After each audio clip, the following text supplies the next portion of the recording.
Oyasumi, Yuki.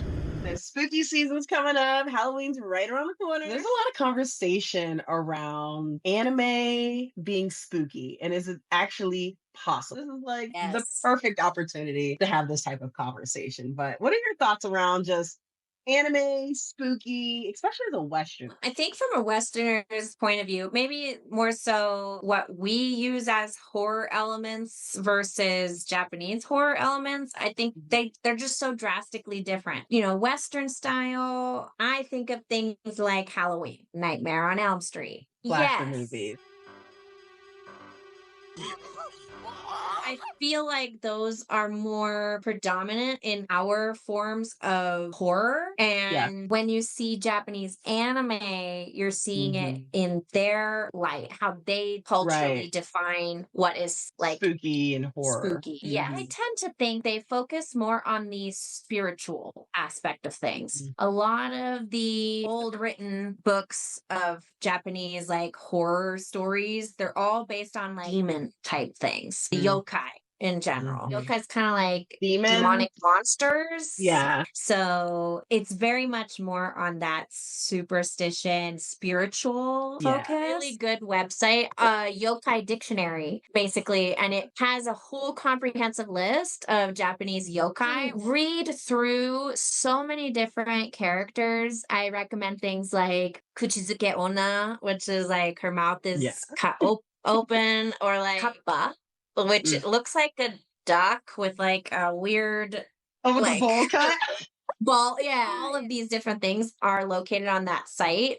And it's super fascinating to read through. And you can kind of get a good feel as to like, what was it that brought fear into people? Even if you think of like when we talked about the Grimm variations, you know, they're talking about the Grimm brothers' originals retelling or storytelling of Cinderella and so forth. Those were gruesome, and a lot of times I feel like European children folklore was like to kind of spook kids to make sure that they don't do certain things, right? So even for us, like there is that like, geez, that's messed up. Like it's a different world though too at the same time. Anime in general is so unique and so different. And I think have that unique element to be like a little weird. They have a couple of things, and we're just going to name a few. We know that there's more than this. So one of them being kind of like body horror, or something that really involved like your body transforming. Definitely, for sure. Very grotesque.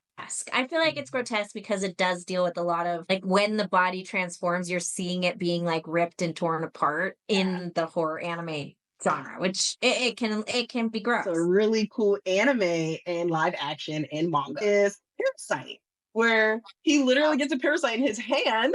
He turns into this creature, right? The only thing that comes to mind right away, and I'm sure there's newer movies like this, but in 90s, I think this came out, they had a movie where a guy was possessed and the hand was like doing whatever I know Hands is fantastic. I have no control over my hands. It makes me do things I don't want it to do. That's the only thing that came to mind in the US realm. But when I think of anime, I'm like, of course you have something like that anime. I was thinking more Terraformers and Gantz. Terraformers, let me tell you what, like that show messed me up. Gantz is just a really good story. It's incredible. It is grotesque. I think it's dealing on the supernatural slash spiritual side of things. Oh my gosh, I love that. Recommend. Another theme that I think is pretty fun in anime is just kind of like the unsettling atmosphere. Because again, they're building that whole is it spirits? Is it demons, yokai? Like, is it like just some crazy person? Like, what is it? Like, yes.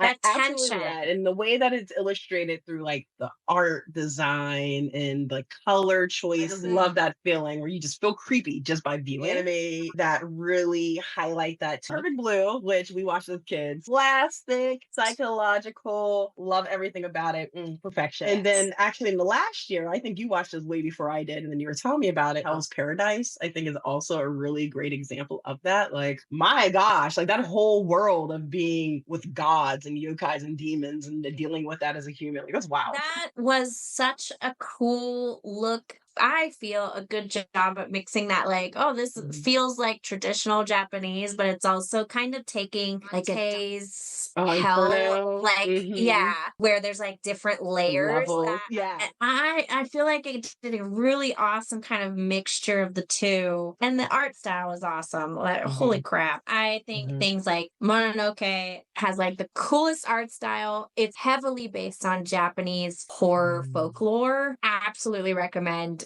A, for the visuals, B, for like that spookum. Would I say it's terrifying me and I can't sleep at night? No, but it's fascinating if you want to get into the whole culture part. And I think the other type was like cosmic horror. It's so unworldly. It's dealing with a more fantasy sci-fi background, but it's like messed up. Right, really questioning like human existence and the unknown. I guess some examples of that would be Wonder Egg Priority is a great example of that. Doka Magica is like, oh my god. You introduced me to that one. I remember going through that like moment, and I was just like, where did this come from? I am shook. I'm disturbed, you will be disturbed. Like, we gotta sit through this together. So we've seen a lot, to be fair, because we're horror aficionados, and I feel like that's kind of our shtick. That's what we do. Of course, we kind of had our share of different anime movies and TV shows that are favorites, or at least like things we recommend to watch during the spoopy season. Our list has a variety of different anime movies and shows on there. So just because if you don't like one, you might like the next one. So give it a chance. We've shared a lot of different animes, a lot of different spooky recommendations, and just take the question back. Can anime be scary? Kind of get you in the same way that Western horror can.